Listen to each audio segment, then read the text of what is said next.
എന്തുകൊണ്ടാണ് സാമി സൈനെ Drew മാക്കിൻടയർ attack ചെയ്തത്? ഇനി റോമൻ റെയിൻസുമായിട്ട് ടാഗ് ടീം മാച്ചോ അല്ലെങ്കിൽ സിംഗിൾസ് മാച്ചോ ഡ്രൂ മാക്കിൻടയറിന് വരാൻ സാധ്യതയുണ്ടോ? അത്തരത്തിൽ ഒരു റൂമറുണ്ട്. ഇത് റോ എപ്പിസോഡിൽ ശരിക്കും നടക്കേണ്ട ഒറിജിനൽ പ്ലാൻ ഇതായിരുന്നില്ല മെയിൻ ഇവന്റിൽ. അത് എന്തായിരുന്നു എന്നും ഈ വീഡിയോയിൽ പറയാം. അതിനോടൊപ്പം ഫിൻ ബാലറിന് വീണ്ടും ചാമ്പ്യൻഷിപ്പിനുള്ള അവസരം കിട്ടിയിട്ടുണ്ട്, വേൾഡ് ചാമ്പ്യൻഷിപ്പിന്.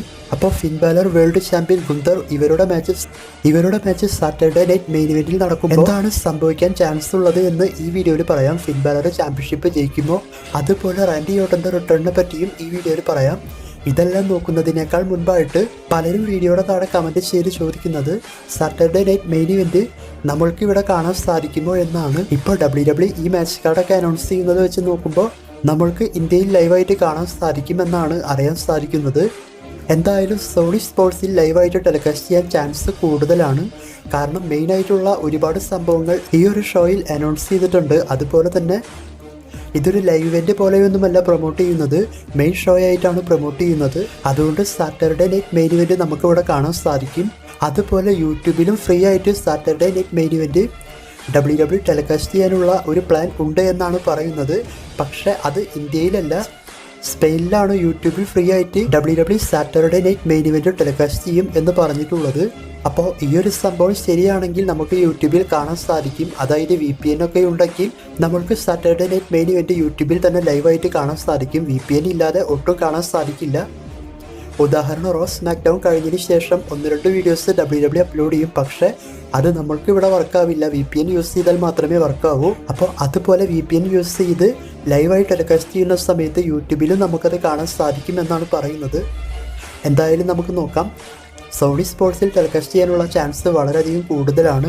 കറക്റ്റായിട്ടുള്ള സമയം കാര്യങ്ങളെല്ലാം കിട്ടുമ്പോൾ വീഡിയോയുടെ സ്റ്റാർട്ടിങ്ങിൽ കാണിക്കാം. അതുപോലെ തന്നെ പ്രൊഡിക്ഷൻ വീഡിയോ ചെയ്യുമ്പോൾ അതിലും പറയാം. അപ്പോൾ സാറ്റർഡേ നൈറ്റ് മെയിൻ ഇവന്റ് 14-ാം തീയതിയാണ് നടക്കുന്നത്. ടെലികാസ്റ്റ് ചെയ്യുകയാണെങ്കിൽ നമ്മൾക്ക് ഇവിടെ 15-ാം തീയതി രാവിലെ ആയിരിക്കും കാണാൻ സാധിക്കുക. ഫസ്റ്റ് റാൻഡി ഓർട്ടനെ പറ്റി പറയാം. റാൻഡി ഓർട്ടന്റെ റിട്ടേണിനെ പറ്റി, റാൻഡി ഓർട്ടന് ഇഞ്ചുറി സംഭവിച്ച സമയത്ത്, അതായത് സ്മാക്ക് ഡൗൺ കഴിഞ്ഞ സമയത്ത് തന്നെ ഞാൻ വീഡിയോ ചെയ്ത് പറഞ്ഞിരുന്നു Randy Orton Saturday night main ഇവന്റിലാണ് വരാൻ ചാൻസ് ഉള്ളത് എന്ന്. ഇപ്പോഴും അങ്ങനെ തന്നെയാണ് ന്യൂസ് എല്ലാം വരുന്നത്. അതായത് Kevin Owens, WWE champion Cody Rhodes ഇവർക്ക് മാച്ച് നടക്കുമ്പോൾ ആ മാച്ചിൻ്റെ ക്ലൈമാക്സിലോ മാച്ച് കഴിഞ്ഞതിന് ശേഷമോ ആണ് റാൻഡി ഓർട്ടൻ റിട്ടേൺ ചെയ്യാൻ പോകുന്നത്.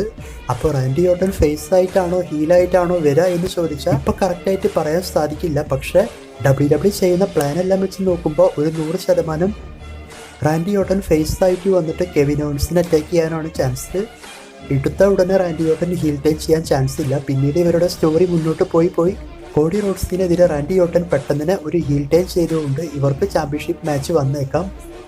അത് ചിലപ്പോൾ റെസൽമേനിയ ടൈം അല്ലെങ്കിൽ അതിനേക്കാൾ മുൻപൊക്കെ ആയേക്കാം ആ മാച്ച്. അതല്ലാതെ സാറ്റർഡേ നൈറ്റ് മെയിൻ ഇവന്റിൽ കെവിൻ ഓവൻസിനെ അറ്റാക്ക് ചെയ്യാനാണ് ചാൻസ് ഉള്ളത്, റാൻഡി ഓർട്ടൻ ഫേസ് ആവാനും.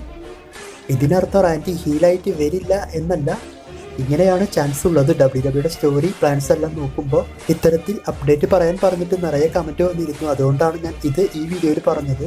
അടുത്തത് റോ എപ്പിസോഡിൻ്റെ ഒറിജിനൽ പ്ലാനാണ്. അതായത് മെയിൻ ഇവന്റിൽ ഡ്രൂ മാക്കിൻടയർ വന്ന് സാമി സൈനെ ക്ലൈമോർ ചെയ്തുകൊണ്ട് ഇവർക്ക് തമ്മിലൊരു സ്റ്റോറി അല്ലെങ്കിൽ ബ്ലഡ് ലൈനെതിരെ ഡ്രൂ മാക്കിൻടയർ നിൽക്കുന്നത് പോലെ കാണിച്ചിരുന്നു.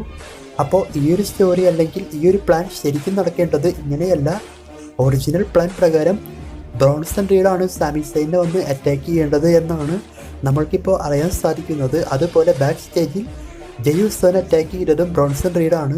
ഇങ്ങനെയാണ് ശരിക്കും പ്ലാൻ ചെയ്തത്. പക്ഷേ ബ്രോൺസൺ റീഡ് സർവൈവർ സീരീസിൽ സുനാമി ഫിനിഷർ കേജിൻ്റെ മുകളിൽ നിന്നും ചെയ്തപ്പോൾ നേരെ ടേബിളിൻ്റെ മുകളിലോട്ട് പോയതുകൊണ്ട് ഇഞ്ചുറി എല്ലാം സംഭവിച്ചിട്ടുണ്ടായിരുന്നു. അതുകൊണ്ടാണ് ഈ പ്ലാൻ ചേഞ്ച് ചെയ്ത് മാക്കിൻടയറിന് കിട്ടിയിട്ടുള്ളത്. ഇപ്പോൾ വന്നിട്ടുള്ള റൂമറിൽ എന്താണ് പറയുന്നത് എന്ന് വെച്ചാൽ ഡ്രൂ മാക്കിൻടയർ ഇങ്ങനെ വന്ന് അറ്റാക്ക് ചെയ്തതുകൊണ്ട് ബ്ലഡ് ലൈനെതിരെയാണ് ഡ്രൂ മാക്കിൻടയർ നിൽക്കാൻ പോകുന്നത് എന്നും അതുകൊണ്ട് സാറ്റർഡേ നൈറ്റ് മെയിൻ ഇവന്റിൽ ഒരു ടാഗ് ടീം മാച്ച് കാണാം എന്നാണ് പറയുന്നത്. അതായത് ഡ്രൂ മാക്കിൻടയറുടെ ശത്രുവാണ് CM പങ്ക്, അതുപോലെ തന്നെ CM പങ്കിൻ്റെ ശത്രുവാണ് സെത്ത് റോളൻസ്. അപ്പോൾ ഇവരെയെല്ലാം കണക്ട് ചെയ്ത് ഒരു മാച്ച്, അതായത് CM പങ്ക് റോമൻ റെയിൻസിനെ സഹായിച്ചതുകൊണ്ട് ഇത്തരത്തിൽ സ്റ്റോറി എല്ലാം കൊണ്ടുപോയിട്ട് ഇവർക്കൊരു tag team match Saturday night main ഇവന്റിൽ നടന്നേക്കാം എന്നാണ് ഇപ്പോൾ ഭയങ്കരമായ റൂമറായിട്ട് വരുന്നത്. അപ്പോൾ ഇത് റൂമറാണ്, അങ്ങനെ മാത്രം എടുക്കുക. ഇനി നടക്കാൻ സാധ്യതയുള്ള യഥാർത്ഥ പ്ലാൻ എന്താണെന്ന് പറയാം. അത് സാമി സൈനുമായിട്ടുള്ള ഒരു സിംഗിൾസ് മാച്ചാണ് സാറ്റർഡേ നൈറ്റ് മെയിൻ ഇവന്റിൽ ഡ്രൂ മാക്കിൻടയറിന് കിട്ടാൻ പോകുന്നത്. ഡ്രൂ മാക്കിൻടയർ CM പങ്കിൻ്റെ കൂടെയുള്ള സ്റ്റോറി എല്ലാം കഴിഞ്ഞതിന് ശേഷം ഇഞ്ചുറി സംഭവിച്ച് തിരിച്ചു വന്നതാണ്. അതുകൊണ്ട് സാമി സൈൻ്റെ കൂടെയായിരിക്കും സിംഗിൾസ് മാച്ച് നടക്കാൻ പോകുന്നത്. നോക്കാം റോമൻ റെയിൻസുമായിട്ടുള്ള ടാഗ് ടീം മാച്ചാണോ അതോ സാമി സൈനുമായിട്ടുള്ള മാച്ചാണോ നടക്കുക എന്ന്. എനിക്ക് തോന്നുന്നത് സാമി സൈൻ്റെ കൂടെയുള്ള മാച്ച് നടക്കും എന്നാണ്. എന്തായാലും നിങ്ങളുടെ അഭിപ്രായം കമൻറ്റ് ചെയ്യുക. അടുത്തത് fin Balor world champion Gunther, ഇവർക്ക് തമ്മിലുള്ള ചാമ്പ്യൻഷിപ്പ് മാച്ചിനെ പറ്റി പറയാം. അതായത് ഫിൻ ബാലർ ഗുന്തറിനെ അറ്റാക്ക് ചെയ്തുകൊണ്ട് ചാമ്പ്യൻഷിപ്പ് മാച്ചിനുള്ള അവസരമെല്ലാം നേടി. അതുപോലെ തന്നെ ഡാമിൻ പ്രീസ്റ്റിൻ്റെ അവസരം ഫിൻ ബാലർ ഇല്ലാതെയാക്കിയതായിട്ട് നമ്മൾക്ക് എല്ലാവർക്കും അറിയാം. അപ്പോൾ ഇവർക്ക് തമ്മിൽ ചാമ്പ്യൻഷിപ്പ് മാച്ച് നടക്കുമ്പോൾ ഇനി ഫിൻ ബാലർ ജയിക്കാൻ സാധ്യതയുണ്ടോ? ജഡ്ജ്മെൻറ്റ് ഡേ ടീമിനെ ഉപയോഗിച്ചുകൊണ്ട് ഫിൻ ബാലർ ജയിക്കുമോ എന്നൊക്കെ ചോദിക്കുകയാണെങ്കിൽ സാറ്റർഡേ നൈറ്റ് മെയിൻ ഇവന്റിൽ നടക്കാൻ പോകുന്ന ഈ ഒരു മാച്ചിൽ ഫിൻ ബാലർ തീർച്ചയായിട്ടും ജഡ്ജ്മെൻറ്റ് ഡേ ടീമിനെ വെച്ച് ചീറ്റ് ചെയ്ത് വിൻ ചെയ്യാനുള്ള നിറയെ പ്ലാൻ കൊണ്ടുവരും. പക്ഷേ ഫിൻ ബാലർ ചാമ്പ്യൻഷിപ്പ് ജയിക്കാൻ ചാൻസ് വളരെയധികം കുറവാണ്. എന്തിന് ഈ മാച്ച് ചിലപ്പോൾ ക്ലീൻ ആയിട്ട് നടന്നു എന്നും വരില്ല.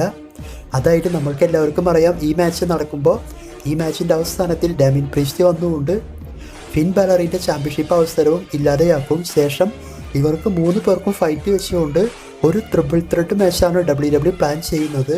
അപ്പോൾ ഈ ഒരു ട്രിപ്പിൾ ത്രെഡ് മാച്ച് ചിലപ്പോൾ 2025 നെറ്റ്ഫ്ലിക്സിൽ പോകുന്ന റോ എപ്പിസോഡിലായിരിക്കാം നമ്മൾക്ക് കാണാൻ സാധിക്കുക.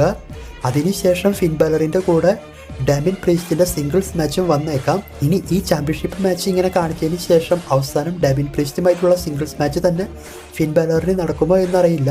വന്നിട്ടുള്ള ന്യൂസിൽ ഇപ്പോൾ ട്രിപ്പിൾ ത്രെഡ് മാച്ചിനാണ് സാധ്യത കൂടുതൽ. അപ്പോൾ ഇതൊക്കെയാണ് ഇന്നത്തെ വീഡിയോയിൽ പറയാനായിട്ടുള്ളത്. പിന്നെ ഇന്നലെ റോ എപ്പിസോഡിൻ്റെ റിവ്യൂ അപ്ലോഡ് ചെയ്ത സമയത്ത് ലൈക്ക് അടിച്ച് സപ്പോർട്ട് ചെയ്ത എല്ലാവർക്കും സ്പെഷ്യൽ താങ്ക്സ്. ഇതുപോലെ റിവ്യൂ എപ്പിസോഡ് മാത്രം ലൈക്ക് അടിച്ച് സപ്പോർട്ട് ചെയ്യുകയാണെങ്കിൽ എനിക്ക് വളരെയധികം ഉപകാരമായിരിക്കും. ബാക്കിയുള്ള വീഡിയോസിൽ ലൈക്ക് വേണം എന്നൊന്നും ഞാൻ നിർബന്ധം പിടിക്കുന്നില്ല. റിവ്യൂവിൽ ലൈക്ക് അടിക്കുകയാണെങ്കിൽ എനിക്കതൊരു വലിയ സപ്പോർട്ടായി മാറും. അപ്പോൾ റിവ്യൂ എപ്പിസോഡ് മാത്രം വരുന്ന സമയത്ത് മറക്കാതെ ലൈക്ക് അടിച്ചുകൊണ്ട് വീഡിയോ സ്റ്റാർട്ട് ചെയ്യുക.